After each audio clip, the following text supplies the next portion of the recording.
Today we're going to talk about the cardiovascular system, present in all of us, developed to an amazing extent in this superb athlete. The heart sits at this sort of area here, and it's made up of 4 chambers. 2 receiving chambers and 2 pumping chambers. The receiving chambers are known as the atria and the pumping chambers are known as the ventricles. And that heart is actually split in half, so there's a left and a right side.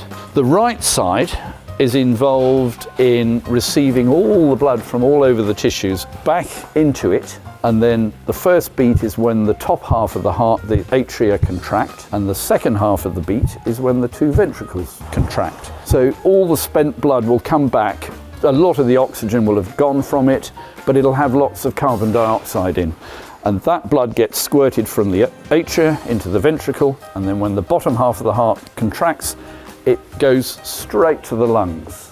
The supply starts off as the pulmonary artery. It then divides into smaller arteries and then into some very small arteries called arterioles, and it's now within the lung. If you remember from the last episode, we talked about the little air sacs called alveoli that are the final bit of the airway, and wrapped around those is a dense network of capillaries, and they're one cell away from the air on the other side of them. They release the carbon dioxide and they absorb oxygen. To do that, they've got a very, very, very clever little cell called a red blood cell.